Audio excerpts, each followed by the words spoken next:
Welcome to the Cost Management Center podcast. This is Dwayne Deason. I'm your host today, and I have another special guest, Abhay Trivedi, and that's actually Dr. Abhay Trivedi. Not only doctor, but also an engineer, an author. So we're going to get into his background, but a very interesting individual to talk mostly about Six Sigma, and that's a major credential and process to try to control costs. And so we want to make sure we explore that on the Cost Management Center podcast. And what's nice about Abhay Trivedi is he allows me to call him AT, so I don't mess up the pronunciation every time I do that. AT, welcome. Thank you so much, Dwayne. Appreciate you inviting me. Very glad to talk about Six Sigma. I always like to give people a little bit about the background of the individual I'm speaking with. And I think yours is particularly interesting, like how your journey led you from wherever you're from originally to studying to be an engineer, to then getting into Six Sigma and process improvement. And I think you do more than just Six Sigma process improvement. I think you just do management advisory. And so give us a little background on that whole journey, if you would. Yeah, so how many minutes you got? Okay. As long as you need. So it is very interesting. When I was in India, my dad had a pharmacy, and his vision was for me to become a medical doctor. So I actually went into that area. So I was really into the medical field. But the only problem is that I could not take blood. I couldn't see blood. Oh. So I told my dad that this is not for me. And he said, okay, no problem. If not a doctor, then you have to become an engineer. So that was your choice? He said, there's no choice. You just become an engineer. And, there I was in the United States, working on my engineering degree. But from a background perspective, it has been a very interesting journey because I started my career as a college professor. So I was a professor at Southern Illinois University in Carbondale, and went from being a professor to chairman to dean to the VP of academic affairs. So I went all the way to the top of the food chain, and life was good. I mean, life as a professor and in the academia is very good. Yeah. But I thought, this is getting a little bit too boring. Let's do something different. And that is where I jumped into consulting. And I went to New York and started working for a firm called Meritus. And, it was one of the leading firms in management consulting. But their clients were a lot of these auto industries. So that is where I started to get interested in Six Sigma and project management and all that. So, the first client was Ford and Vistia. So looked at those plans and all that. And then from there, went on to consulting in multiple countries. So essentially, I've consulted all over the world. I've consulted in Singapore, Malaysia, lived in Japan, lived in England, and lived in Russia. Wow, the journey. It's the experience is wonderful. And what I feel is at the end of the day, I consider myself a problem solver. So that's what I consider my expertise is a problem solver. And then on the personal side, I have 3 wonderful boys and a wonderful wife. Yeah, fantastic. And now, into that problem-solving aspect, let's drill in that to just a minute, because I know you as a black belt in Six Sigma, and I believe there's the designation master black belt versus and how did you get into that? And is that just one of the methodologies that you use as a problem solver? Why did you pursue that one to its fullest extent? Yeah, so that's a good question. Basically, what happens is that in a lot of these earlier projects that I took on with respect to consulting, it was not a designated task in the sense that when you hired as a consultant, they don't tell you exactly what they want, but one thing they want is increased productivity, improved in quality, cost reduction, and all those things. So, one of the areas of interest to me was always cost reduction. How do you reduce the cost? No matter what type of problem-solving methodology you use, right? So I started off with managing project managers and working with them. And I thought, well, maybe I just get certified in project management. Mm-hmm. And that is where I did a little bit of thinking and realized that when it comes down to project management, you're essentially trying to solve problems where the answer is no, right? When you think about project management, you know what you're doing, you know what the scope is. It's more about managing the people, managing the resources, and using some of your experience and all that to get things done. But in Six Sigma, the key difference is that the solution is not known. So if let's say you one of the VPs at Ford or in any of those companies, and you say, 80, we want to improve the quality, and we want to reduce the cost, and all those kinds of things. There is no fixed solution. I cannot come to you and I said, okay, here's the formula. Put the formula into the equation and the problem is solved. So Six Sigma requires a very deep thinking into, how do you define the problem? So clarity of definition. But anyway, to answer your question, that is where I thought that, okay, this is an interesting field. And then it led me to think about how do I go deeper into it, right? So I was already doing process optimization.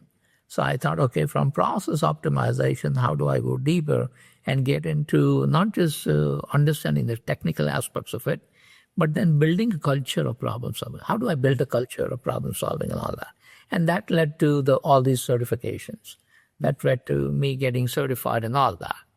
And then the one thing that has followed my life, all through my life, is no matter what I do, whether I'm consulting, whether I'm training, all that, people always, whatever organization that I have consulted, they always tell me that we would like for you to train our people. So somewhere along the line, it is always can you train our people to do this? And that is where, the training aspect of it excited me. So this is what I typically do. I go into an organization, I look at their problems, I try to understand their problems, and I try to listen very carefully, because a lot of time it takes an effort just to capture what your real issues are, right? It takes an effort, right? Capturing the requirements of what your issues are is difficult. So this is where the patience is required and so forth. And then over the years, whenever you think about things like Six Sigma, and we can go deeper into what Six Sigma is and what the methodology is and why is it successful and so forth. But at the end of the day, when you think about, methodologies or principles of Six Sigma, Lean and all that, it is not a one-man show. It is creating a culture, right?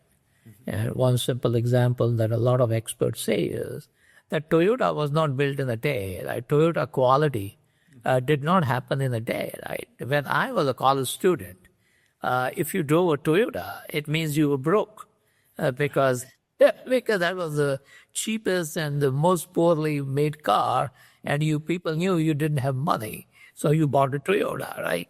And today, when you look at Toyota, look at the quality, right? It's like Toyota automatically means that it's a quality car, and its reputation is impeccable when it comes to quality, but it doesn't happen in a day, right? The entire culture needs to get into that and so forth. Now, I can also tell you I lived in Japan, so I had a first-hand experience of how people think, right? Yeah. So, on paper we read all this, think like an owner and all that. But when you actually work there in Japan, you realize the discipline that they have in many cases. They're very structured, very disciplined, very focused, and it is never an individual accomplishment. It is always a group accomplishment and all that. Not that we don't have it here in the U.S. The U.S. is pretty good too. But those are the things that really lead into that. But that's how I got into this Six Sigma certification. And from a perspective of certification, I'm certified in Six Sigma, project management, risk management, supply chain and logistics, everything, agile, you name it. But I think the purpose of all that is simply to ensure what the expectations are, and to also, from an experience perspective, it doesn't help. But from a fundamental perspective, it really helps when you're certified and all that. Right? It gets into the depth of how these philosophies or methodologies have been successful over so many years. Right? That is a long answer to your short question. It's a great answer, though. It was, I thought, very interesting, and so I appreciate that perspective. And I share your concern for making sure that the improvements stick, and that's why you are trying to change the culture when you are trying to do trainings and such. Because one of the biggest issues I have, and I wrote about this in my book, is that when I would leave a company, oftentimes within 2 or 3 years, they had reverted back to the same environment that that I fixed. They reverted back to the broken environment that I fixed, and it was very frustrating in the sense that I don't want to come back. I want, part of my measure of success is making sure that my changes last and are long term. And I realized that I wasn't impacting enough of the culture and I needed to do more on that end. And that's where I think you were astute to realize that if you could train them and have the credentials and whatever you needed to train them, probably your background as a professor came into play there. I think there's much more likely that those changes in the philosophy will last. And you make a good point. With respect to Six Sigma, when you look at the DMAIC methodology, that define, measure, analyze, improve, and control, the control part of it is sustainability. There's a lot of emphasis on process control, so that once you implement the new processes, there has to be a measure on whether that improvement is sustainable. And so sustainability is very important with respect to a lot of things. Like even when you look at 5S method that the Japanese propose, a simple method like, organization, better organization, standardization, but sustainability is a key thing. Right? And I face the same problem. I have been to industries and I've charged them a lot of money to improve their processes. I've actually improved their processes. And then when you revisit them after 2 years, they call you for the same thing. And you feel guilty. You feel like, why did you not sustain some of the improvements and so forth? And there are 2 reasons for it. Right? The 2 reasons for it is that many times what happens is that, when you think about sustainability, it also means that as processes change, they need to be documented, right? So let's say there's an old process and that has changed and nobody follows the old process. Now everything is new. But the new process is not documented. So on paper, you still have the old process. But in reality, you follow the new process. And over time, you really don't know which process you're following, whether you're following the old process or you're following the new process. And that is another issue. The issue is not just following the process, but also ensuring that whatever process you follow is the current process that is being documented. And this is one of the headaches, and this is where Agile comes into play. And what Agile says is that don't rely heavily on just documentation. Don't show me all the papers and say, this is how we do it. Demonstrate that you do it that way, right? That is important. So one of the things that I think that becomes important is that we don't want people to blindly follow things. At the same time, we also want people to be conscious that if something changes, then that is reflected in either the documentation or either in the new process or either that is being conveyed to everyone that this is what it is. So I think that is important. Now, the reason this is where the culture comes in is it is not a one-person thing. It's like everybody has to chip in that are we on the right track? Is this what we are following? How do we brainstorm it? How do we improve it? How do we ensure that it doesn't take too much time to translate from A to B? Because these days what happens is the pressure is more and more on you to perform better and better. We live in a world where the technology is zooming up. Like today, when you think about Six Sigma and project management, you talk a lot about AI. Now, all of a sudden, AI is jumping in. So, as the technology becomes better and the technology improves, then it is also a matter of how do you incorporate that to enhance the productivity and all that. And I want to point a very simple thing, like, industries don't look for, at the end of the day, they don't look for all these wonderful technology and all these wonderful processes and all that.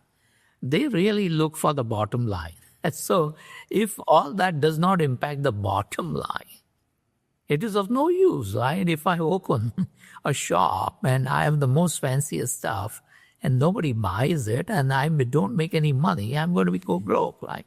Mm-hmm. So you have to respond to your stakeholders. You have to respond to your shareholders in many organizations. And the only way that you can convince them that you're putting billions and billions of dollars in new technology is because that will eventually increase your productivity and take you to a point where your profits are significantly going to be higher in the future. Yeah. But that is easier said than done, right? Because it impacts a lot of people. So one of the things that in my experience, what has happened is that when I walk in any of the organization, people are very excited about Six Sigma. They're very excited about process optimization. They're very excited about project manager and management and so forth. But when you sit with them and when you go into the depth of the understanding, that is where the problem comes in. Mm-hmm. So this is where there is a gap. Mm-hmm. This is where, as a consultant, you enjoy the gap because then you're going to be there for a long time. They don't want to leave the gap. Let's rephrase that. So as a consultant, it's good for you. But as a human being, you feel like, they work hard. But if they only knew the right approach, it will make their life simpler, right? So understanding the fundamentals, like, when you think about Six Sigma, we all know what Six Sigma is. Six Sigma is essentially 3.4 defects in a million with respect to a product, right? Mm-hmm. But what does that mean, right? How do you target a 3.4 defect in a million? If you're producing a car, how do you target the only 3.4 defects in a million car that you produce? So you can target for 3.4. What you target for is perfection. But now when you think about perfection, that is a different story. And the reason that perfection is a very different story is because it does not involve one thing. It involves at least 3 to 4 things, right? One is people, second is process, the third is technology, and the fourth is the environment. So when you think about perfection, if you are involved in any process as a human being, then what is the guarantee that everything that you do is going to be perfect? Because human beings are not supposed to be 100%. Human beings are not Six Sigma. Yeah, I wish I was Six Sigma. I wish I was anything close to Six Sigma. Well, think about it, right? Well, think about it. If I put you on the assembly line, mm-hmm.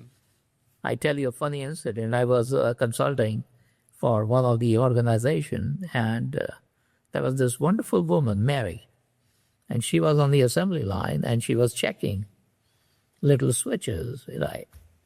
And while she was checking those switches, she was reading a book. And I said, Mary, who allowed you to read a book while you're doing this? He said, 80, I got it. I've been doing this for so long that I can check and also read the book. So I said, Mary, I think you're going to be in trouble, but you're such a sweet lady, I won't ask them to fire you. But I might ask you to have you stop reading the book while you're doing it. So no matter what the organization, no matter how sophisticated they are, but even if your motivation is right, if you're a highly motivated individual, there are certain operations that you cannot, as a human being, you cannot be perfect in it, right? So, and we are not just talking about manual operation, we're even talking about when you read the data, when you analyze the data, when you interpret the data, there's a limit to how far you can do versus a computer who can look at the trend, who can look at multiple things, who can analyze tons and tons of data like that. So today, the thing is that you have a wonderful advisor in AI and the computers and all the technology, which will provide you with the right suggestion that this is what my analytical ability is providing you, this information. Now, at the end of the day, your experience, your ability, your leadership, your decision-making ability, all that will come through. and you will come up with the right decision. That's why human beings are needed at this point. But, when you think about Six Sigma and you look at the methodology, even the simple thing which starts with a D, right? Because the methodology is DMAIC, define, measure, analyze, improve, and control.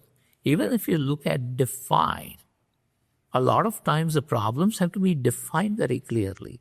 What exactly is a problem, right? So that's what the Six Sigma emphasizes.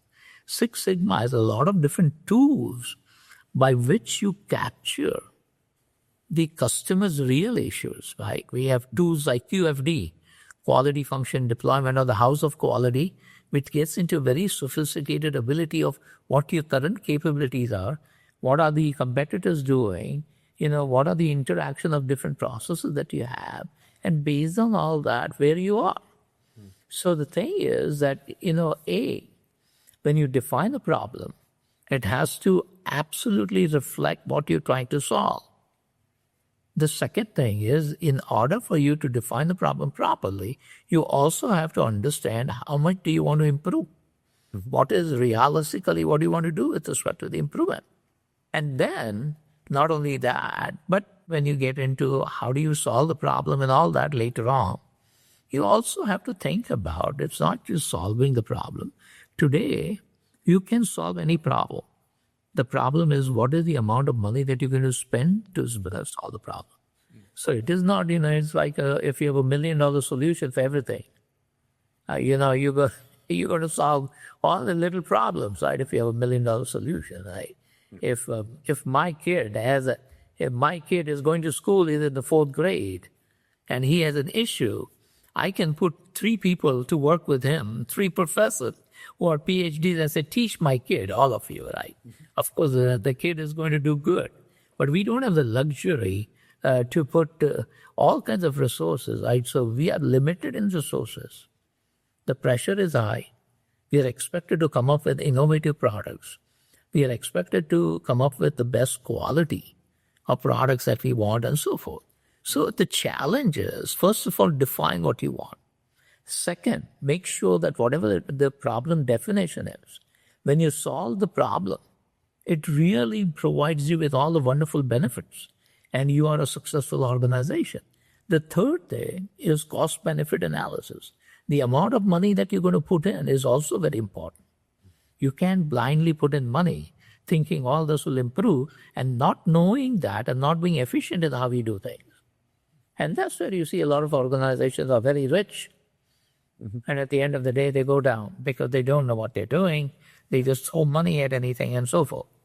And that is why I think that over the years, I always, when my first meeting with a client happens, I always tell them that in order for us to have a long-term relationship, right, because I always strive to have a long-term relationship and not address it in a short-term, quick, make money and blah, blah, blah. I'm always interested in a long-term relationship.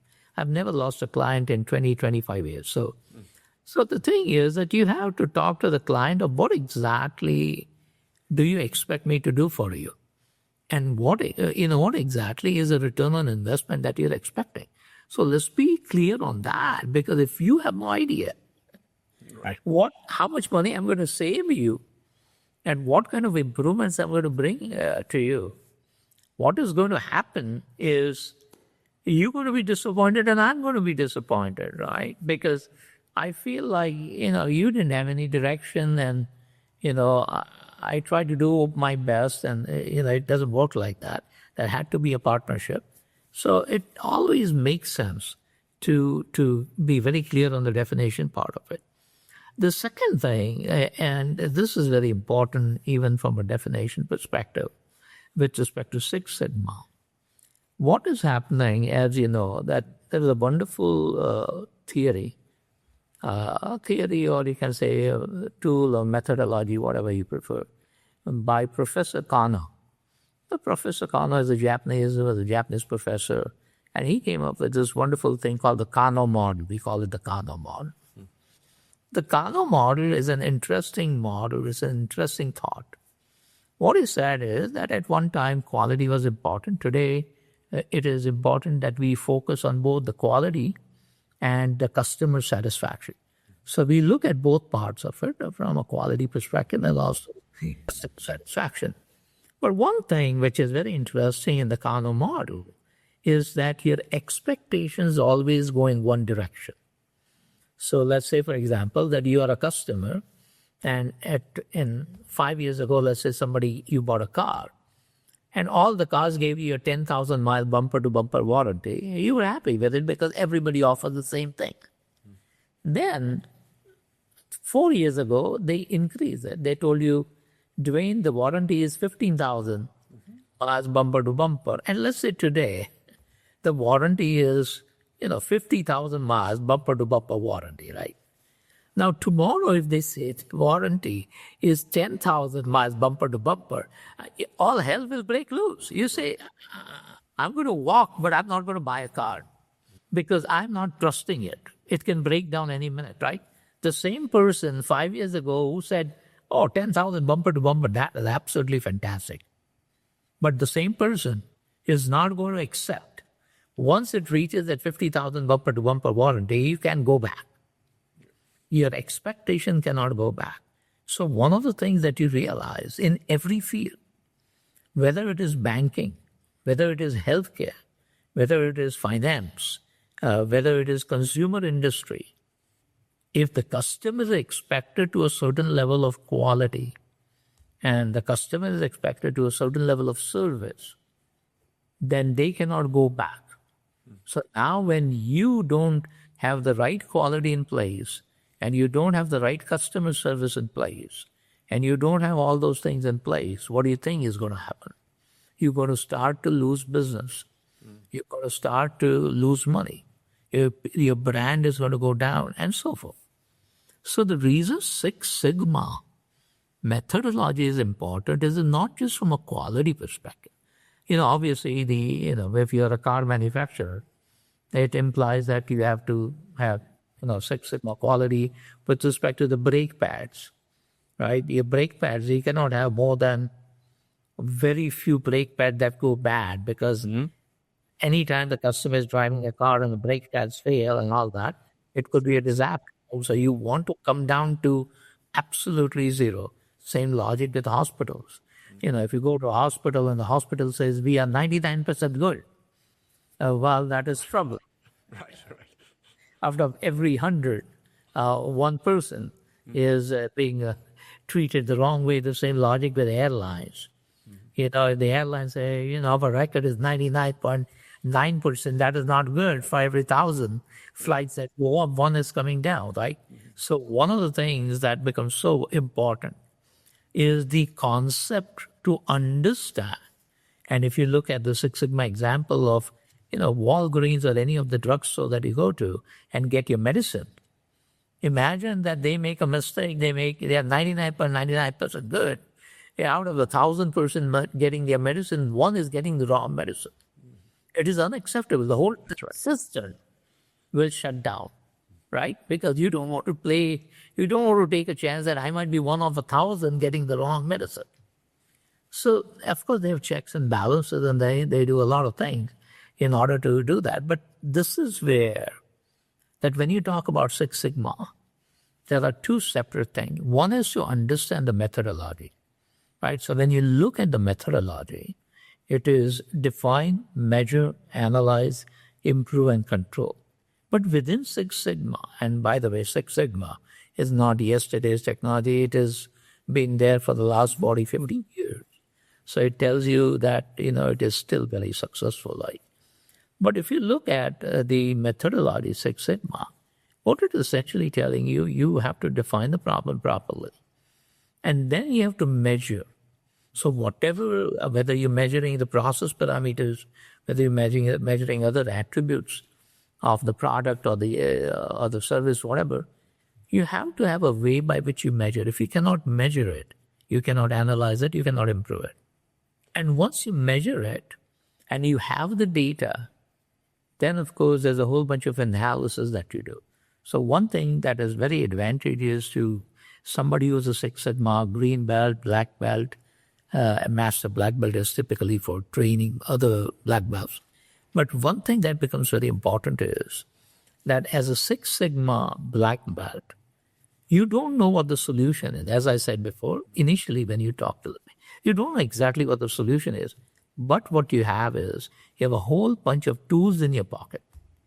So now you know the Ishikawa diagram, you know regression analysis, you know analysis of variance, you know failure mode and effect analysis. I'm throwing out words here, all the buzzwords. But at the end of the day, what those techniques means is that once you have that data and once you have the measurement, you can take a look at the measurement from different perspectives and try to figure out maybe this will work. Maybe this is the root cause. Maybe it's an issue of people. Maybe it's an issue of the process.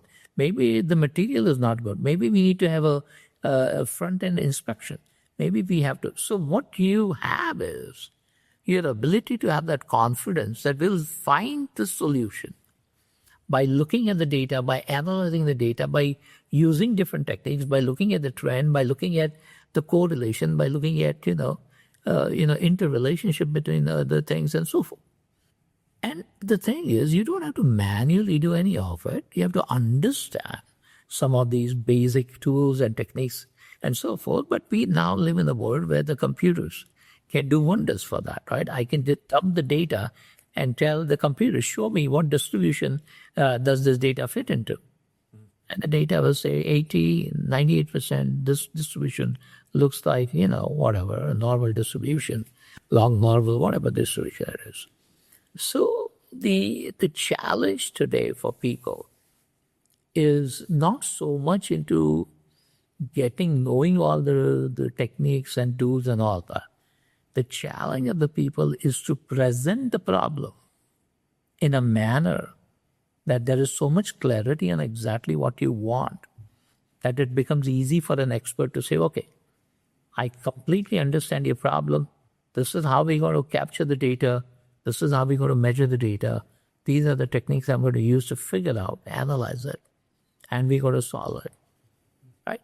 So it is a combination of you as a manager or as a VP from a strategic perspective to know what is the amount of money that you can spend to improve the quality, what is the right quality that you need, what is the right innovation that you need, what is the best design that you need, and all that. So this is where the top level things come in. And then you get into the right people to set up all the tools, the right people to set up all the processes and all that, right? So it becomes very important in order for, I give you some examples like that would help you. So, my experience with the university for many years, and one time, I've submitted some invoice, right? And it was like, it was about 3-4 months. And I said, it shouldn't take 3-4 months to get an invoice paid, right? Because the terms are nobody knows what the terms are, 90 days, 180 days. The terms are actually upon receipt. So just for fun, because I was actually training Six Sigma for this university. So I was actually training the Six Sigma for this university to all the. So I said, well, let's see what the processes they use internally. And I found out, I was talking to different people and I went through the process and I realized that they had a pretty good process. And based on the process, I should have got paid within 2 weeks. But this was 4 months, And then they told me, well, somebody was on vacation, so it took a long time. So somebody was on vacation, but there was no alternative on what happens when somebody is on vacation with some things. They were supposed to come back, then they extended it. Then when they came back, they had to go. When you think about it, this is where the top organization don't tolerate this nonsense. So when you look at top organizations, they want to ensure that everything from the first step till the end step is done perfectly well. Right? I work with medical organizations, and when you look at some of these medical organizations, especially in the critical care area like cancer and all that, you realize that how important it is to treat the customer, how important it is for somebody to get the right appointment, how important it is for the customer or the patient to absolutely not worry about the process. And because the poor person already has cancer. So they want to be treated. They only want to focus on their health. Talking with the doctor is the most value to them. Talking with the right people about their health is the most value to them. Spending 4 hours to figure out why am I not getting an appointment is not the most value to them, right? So when you look at a lot of these things from a quality perspective, from a Six Sigma perspective, even the customer needs to become smarter. The customer needs to become smarter about how things work. The customer needs to become smarter about what is the process, right? How sophisticated are their process? Why can't they be that efficient? They have to have a little bit of a better idea of how things work around that. And that will force industry to come up with better solution. Think about it, right? I give you a classic example, and this is a fun example I give people. I was a young kid in India, and we had to get the college books, textbooks. And there was the store in India. You could only buy the book from that store. So that store had a monopoly. You can buy those special books anywhere except the store. And I go to the store in the middle of the afternoon, and there's only one person sitting there, which is the owner. And he's just sitting comfortably on his chair, legs up, all that, relaxing. And I told him, I need this book. And he told me, he said, can you come back after a couple hours? I said, well, I drove all the way. What do you mean couple hours? He said, listen, you see that shelf there? I got to take a ladder, climb up. He said, I don't want to do it. He said, well, you come when my salespeople are here, they will climb and give you the book. But that's what I'm saying, right? The expectation is, I don't have to worry. I don't have to get up. I don't have to do anything, because this little kid is going to come back after 2 hours, not complain about anything, because if he complains, I won't give him the book. Yeah. So what happens is that when you look at Six Sigma, it is the expectation. It is when you say the expectation has to be much higher, then I cannot survive by providing you with poor products. Yeah. What happens is when we live in a competitive world, all of a sudden we realizing that the term which Jack Welch of General Electric, the CEO of GE, he coined the term cost of quality. So he said that we often ignore the word cost of quality. And the word cost of quality refers to all the things that we do, both in terms of prevention and correction, right? Corrective action and preventive action. So he said that when you look at Six Sigma is not just a methodology. It also tells you that when you're operating at Six Sigma, the cost of quality with respect to your revenue is less than 1.5%. But when you operate at Three Sigma, your cost of quality is going to be 35, 40%, right? So it takes away from your profit. And I tell people I give them a simple example. I said, think about it. When the barista, when you go to Starbucks and the barista is making a latte, right? And he makes a mistake and he throws it away. He makes a mistake, throws it away. In an hour, if he throws away 10 lattes because he's not doing his job, right? Now, nobody notices it. If the management is not active and the manager is not smart enough, they won't notice it. But somewhere, he threw away 10 cups of fully made latte. There is a cost associated with it. So essentially what you're doing is, you're not paying him $20 an hour, you're paying him $50 an hour, because $30 he throws away, right? So those are the little things that become important. Now, having said that, I've worked with very large organizations where, you're talking about building a car, building, a big machine, so everything from, banking to pharmaceutical, right? How important it is. I've worked with companies that actually manufacture, drugs for cancer and all that. So when you look at different organizations, it becomes very interesting on how they approach things, right? How they approach things. That's the first thing. So mindset. Six Sigma starts with a mindset. Because when you say perfection, what it is, it's a mindset, right?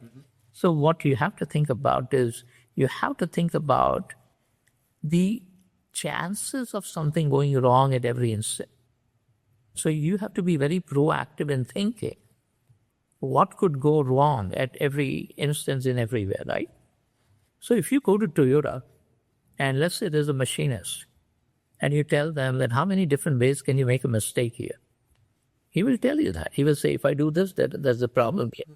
If I don't do this, there's a problem here. If I put a part here and if the program has an error in it, it will cut my hand. He will tell you all that. He will tell you all the errors that could be made at that particular station. And then you ask him, like, how many errors do you make? He says 0.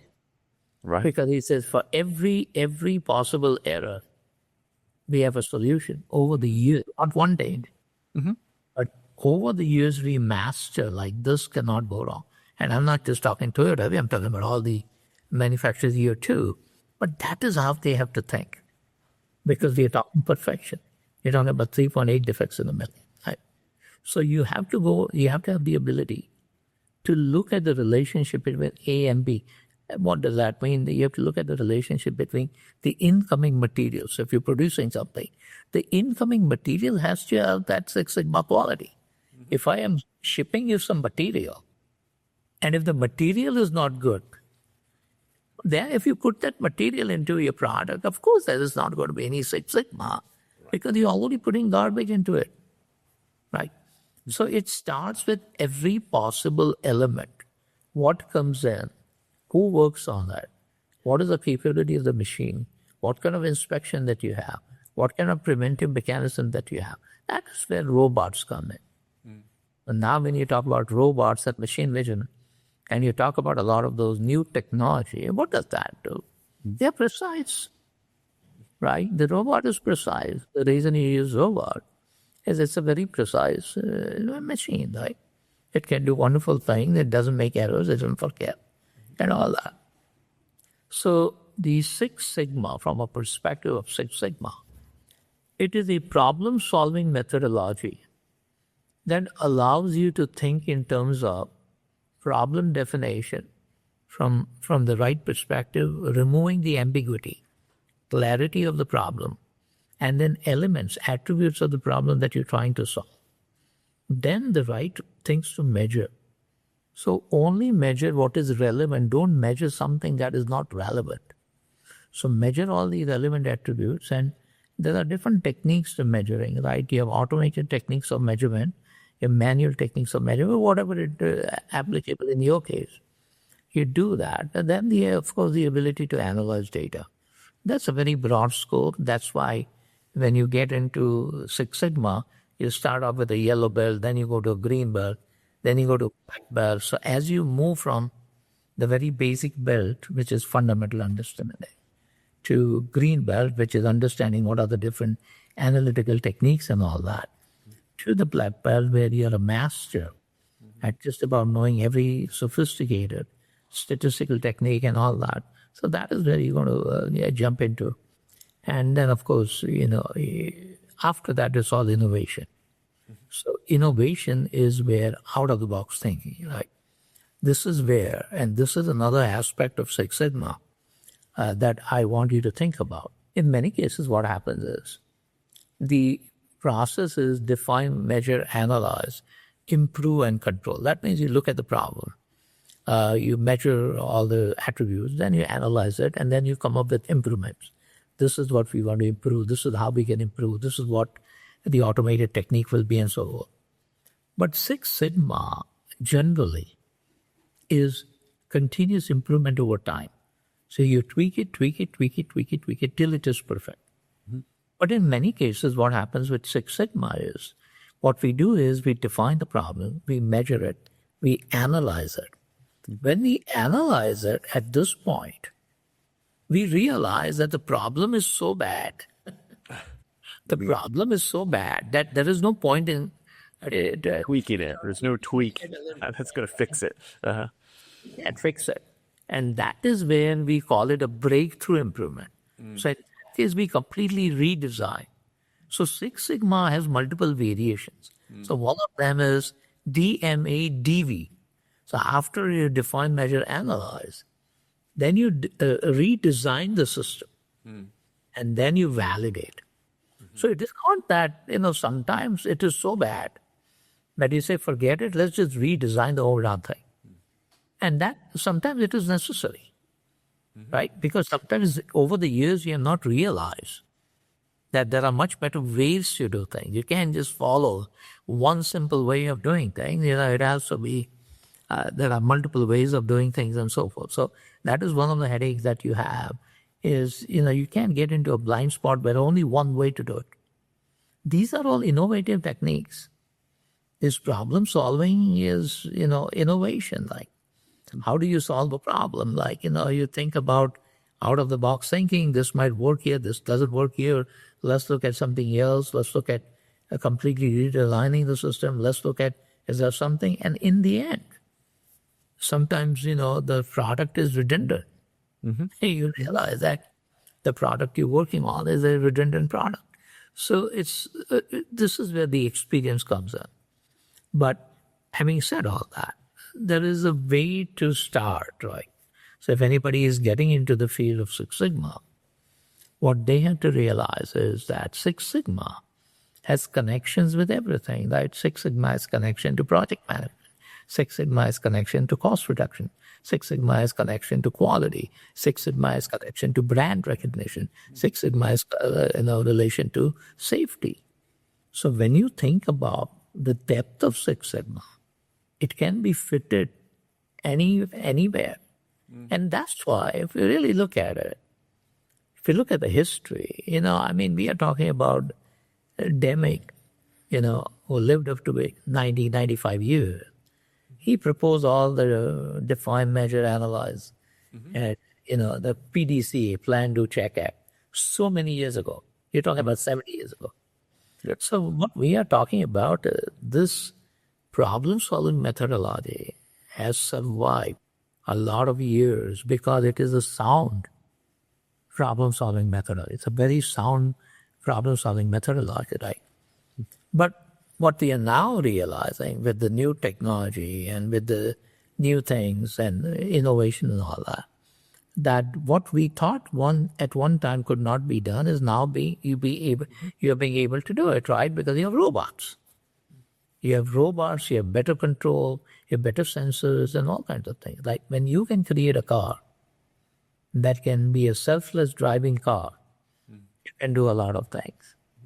I give you an example. 25 years ago, and I'm only 30 years old, but 25 years ago, I visited the National Lab in Washington, D.C., right? The National Bureau of Standards NIST. At that time, they had a factory, an experimental factory. They called it the Flexible Manufacturing System, that completely ran and made parts. It had a robot, it had conveyor system, it had all that without any human interaction. There were no human beings involved. It was a self-running factory. And all the MIT people and all that working on that. I'm talking about a long time ago. So what can happen in the future is very interesting. But I think for people who are really interested in this field, there are so many opportunities. It's a wonderful experience to get into some of these methodology like Six Sigma and to see the results firsthand. Imagine if you actually improved the quality from 10,000 parts in a million to 300 parts in a million. Imagine the satisfaction you would get. Imagine if you worked on in a hospital setting and all that, and you realize that I cut down the errors from X to Y. The number of patients, right, that I saved, but the number of patients who I made a difference is so significant, right? So I think that this becomes very important, right? But I think a lot of Dwayne. Oh, but again, it's one of the best and most comprehensive definitions that I could imagine. So I can tell you and your professor skills and your training skills really are very great at articulating the methodology and the reason behind it. I did have one question that about kind of the defining of a problem, because I get a lot of times what I get is something very general, and I get something where, you know what, we have good growth, but no matter what, we are still always break even. And it goes down from there where we've done everything we can and we're just not profitable. So it's a very general problem, and they really don't have a situation where, oh, we have something like 12 cars out of a million coming out that are error, that have a defect. So when you have a much more general problem like that, does your approach change, or how do you handle clients in that type of a circumstance? Yeah, it's a very normal question, and you get it all the time. But here's what typically happens with any organization, right? So how does an organization make money? So it starts off with, how do you make money, right? So the first thing is the volume grows. So whatever you're manufacturing or whatever you're providing service, the volume grows. So when you have a growth in volume, people typically ignore the profits. Because people say, well, putting a lot of money in technology, putting a lot of money in infrastructure and so forth. So of course, people don't pay attention to profit and all that. They focus on the growth. The company is growing and so forth. So if you look at companies like Amazon, in the first 10 years, Amazon never made any money. And people are saying, well, the stock is so high and they don't make any money, the PE ratio and so forth and so on. But the people are banking all that on the growth. The growth is growing significant. Yeah. When the growth is growing, there's a significant growth, then you can get away with inefficiencies. Yeah. You could be inefficient for a while and you could be getting away with inefficiency. The second thing is that if the growth is stagnant or there is a saturation of growth, then the only way that you're going to make money, sales being the constant, the only way you make money is if you reduce the cost, right? And reduce the cost means a lot of things. Right? Reducing the cost means you increase the efficiency. You use better tools. You use better techniques. You do more things with the minimal resources, right? So there's a significant amount of resource that you might have, and you say, we don't need all those resources. We can do it better. We can do it more efficiently. So if the technology that we have invested in all this, why do we need the same number of people? So now what happens is that now you start analyzing that what is a real problem here? What are the areas that we can attack? And this is where the challenging question comes. It is not easy. So, one thing which is easy is to lay off 100,000 people, lay off 10,000 people, right? And what that essentially does is right off the back, your cost goes down. And it shows on your balance sheet and all that in the short term. Yeah. But in the long term, in order for you to be successful, you have to have control over your costs.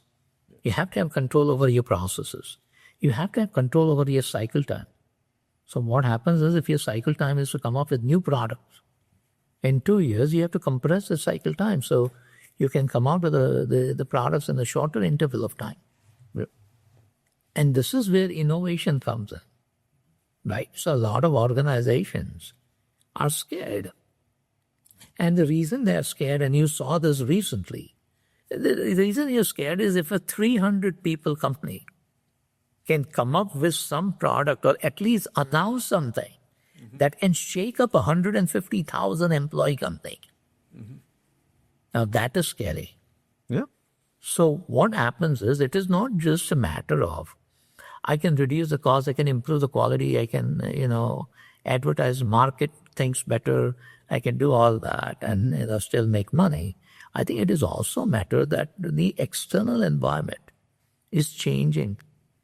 So no matter what you do internally to improve, You also have to be sensitive to the external environment, right? You have new product, and the thing is, the consumer liking changes all the time. So what I like can change, just like that. Yep. Right? So all those things become important. So this is where you look at the strategic plan that the organization. What is your strategy? Right? What is your vision? So I can see tomorrow, but what do you see as a CEO, as management? What do you see 10 years from now, 5 years from now? Forget 5, that's 3 years from now. Right? How do you intend to take this company to the next level? Right? What are the products that you're trying to come up with, or where do you see the growth all the time? And this becomes very important. There's a lot of gray area there. Nobody has the right answer. There's a lot of gray area. But that is where the open discussion needs to be. I need to understand the big picture before I jump into, doing something from an action perspective. Because without a vision, without clarity, without strategy, money is not going to be poured into the right things. Money is going to be poured into the wrong things. This is where islands of automation, islands of thinking, all those things need to disappear. This is where you need a very fast and highly performing team come together at every level to say that, this is highly competitive, Now think about it today, right? We're talking about Six Sigma, we're talking about some high-level things, we're talking about improvement and productivity and all that. But think about it, that the common man, the young graduate from college, right? All these people, they have to start thinking. Because, 30 years ago, if you had a bachelor's degree, there was no problem getting a job. Yeah. If you had a bachelor's degree, you would get a job, right? But things are not going to be that easy unless you know something. And it's not just a degree. You have to have a focus on what you want to do and how you want to contribute to the organization. So you cannot tell the organization today, hire me and tell me what to do. The organization is going to ask you questions. And how are you going to help us? What do you know? And the thing is, to be very honest, in Silicon Valley, if you go for an interview, people talk about, Silicon Valley, they make millions of dollars and all that. But if you go for an interview in Silicon Valley, they are not just going to say, we have looked at the resume, can you talk about this? Can you? No. Yeah. They're going to say, here's a problem solver. They're going to test you. Right? Mm-hmm. Here's a problem solver, right? Yeah. If I want to hire you as a Six Sigma, and I'm going to give you a problem like this is the scenario, right? A case study, scenario, problem, whatever, solve it for me, right?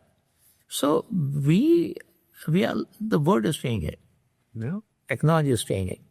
But what that means is that there are going to be wonderful opportunities for people who focus, right? Who focus on very early on how they want to tackle things, right? Which area they want to go at. And then, of course, out of the box thinking. I think today we cannot have people who are simply task oriented.